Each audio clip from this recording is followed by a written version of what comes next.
Scientists say a huge asteroid could hit Earth by 2029. The god of chaos, measuring over 1,000 feet wide, is set to pass by Earth. But a recent study suggests the peanut-shaped asteroid could now potentially crash into us. Although the chances are exceptionally low, scientists claim if the asteroid collides with another object as small as 2 feet, it could cause a potentially catastrophic... Shalom, shalom, shalom. I would like to start off by giving all praise, honor, and glory unto Yahweh, Bahashem, Yahweh Shai, Bahashem, Rekah Kodash. Double honors to the apostles and the elders of Great Millstone that taught us this truth. Blessings and safety to the Lord's elect. All right. And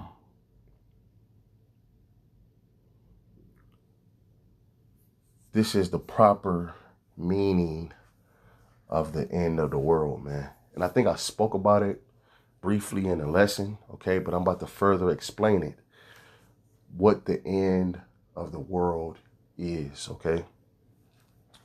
Because, Esau tries to, make it as if, the whole earth will be destroyed. And that's how people perceive it, all right? But that's not the true biblical meaning of the end of the world, man.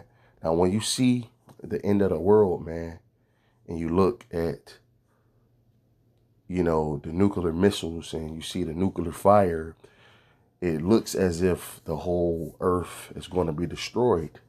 Okay. Now, when you read up under this sign, it says, for Esau is the end of the world, and Jacob is the beginning that followeth.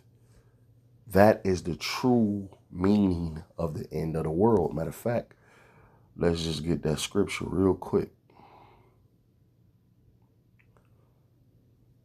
This is 2nd Ezra, chapter 6, verse 8. And it reads,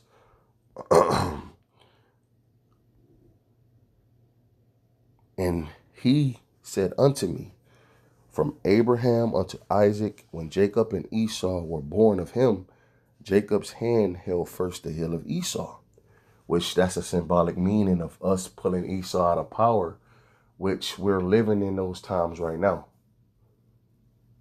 This was a future prophecy, and we're pulling this devil out of power right now. It's spiritually by the way of the word. All right, we're tearing down this devil's strongholds. Okay, this word, we're exposing who this devil is, who Esau, Edom is, according to the Bible. Who's the present Edomite in this world today? The so-called white man, okay? And physically, he's going to get pulled out of power when Yahweh Shah returns, okay? Verse 9, this is the point. For Esau is the end of the world, and Jacob is the beginning that followeth. So this lets you know it's not speaking about the whole entire earth being destroyed, man.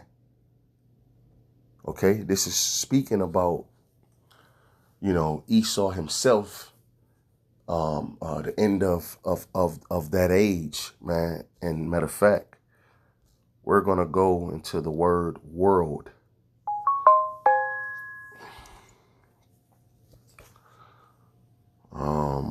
What does the word world mean in Greek?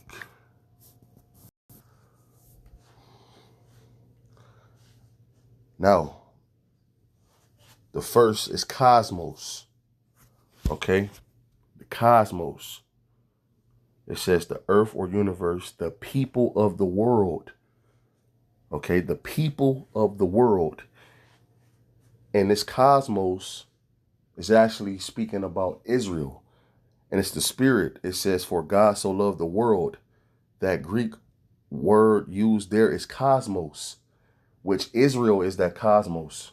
Okay. Now, when you go into Isaiah 45 and 17, it lets you know that Israel is that world without end. All right. Perfect. Orquamenet, okay, which means the inhabited world. they try to use that for John 3:16 to make this truth, to make this thing universal, okay? But it's not. Now, 3, eon, okay? An age, an era, the world, system of time, period. This is the end of the world. Eon, okay? A ruling period, an age, okay? So this is the end of Esau's ruling period. The end of the Jacob is the beginning that followeth. Esau is the end of the world, and Jacob is the beginning that followeth. This is why you see the so-called white man ruling in this time. Okay, his face is on the money. He writes. He creates all the laws in society. So if we're living in a time where the Lord is getting ready to return, that's proof that the so-called white man is Esau, according to the scriptures, man. So this end of the world is going into an age and an era, okay, a ruling period, right? Now we're going to pull a few precepts, proving that the actual earth is not going to be destroyed, man. Because like I said, Esau, he likes to put that out there. An asteroid is going to hit the earth and destroy it and all this madness. Okay, but that's not the case, man. The Lord said that America, is going to be destroyed. Okay, and it's going to be destroyed by thermonuclear missiles, not some asteroid, man. That's not biblical. So this is Psalms chapter, I believe I'm in a verse over. This is Psalms chapter 104, and I believe it's in verse 5, right? It says, who laid the foundations of the earth, that it shall not be removed forever, right? So the earth is not going to ever be removed, man, right? And to back that up with another precept, as the scriptures say, line upon line, here a little, there a little. Okay, this Ecclesiastes 1:4. It says, one generation passeth away, and another generation cometh, but the earth abideth forever. But the earth abideth forever. Okay, so this is not talking about, the entire earth being destroyed, man. All right, you'll have a nigga, oh man, the Bible contradicts itself because in one point it says the end of the world, but then right here it said that the earth will abide forever. That's because Jake don't have the understanding. That's because the world don't have that understanding, man. Yahweh Shemi Awashah has to be dealing with you. But this is why it's important to listen to the prophets so you can get an understanding. Okay? The understanding is right there. All right? It's right there, okay? Now, to further prove that it's talking about a ruling period and age, we can go to the book of Job, chapter 14, and verse 5, and it reads, seeing his days are determined. And this is talking about Esau. Seeing that his days are determined, the number of his months are with thee. Thou hast appointed his bounds that he cannot pass.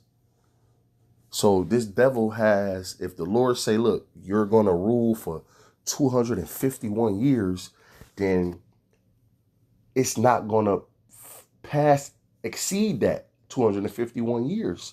If the Lord said on September the 6th, this devil will not rule after that period, then when September 6th comes, his ruling period will not exceed that. So the Lord set up bounds that he cannot pass. Okay? The Lord set up bounds, a boundary. Okay? He's not going to get a pinky toe over that boundary. Another example of a boundary that the Lord set. This devil will not be able to, reach the bottom of the oceans. This devil will not be able to search out the heavens. Those are boundaries as well. But this bound that he cannot pass is going into his ruling period. Okay, his ruling period. Hey, this is why the scriptures say in Revelations, the 12th chapter, it says, The devil come down unto you having great wrath, because he knoweth that he have but a short time. Which means what, man? His time is coming to an end, okay, of him ruling, okay? And it's going to be the beginning of ours, starting with Yahweh Shah. That ours is talking about Jacob, the Israelites, the 12 tribes, man, all right? And that's what the end of the world is going into, not the whole earth being destroyed, but the end of this devil ruling.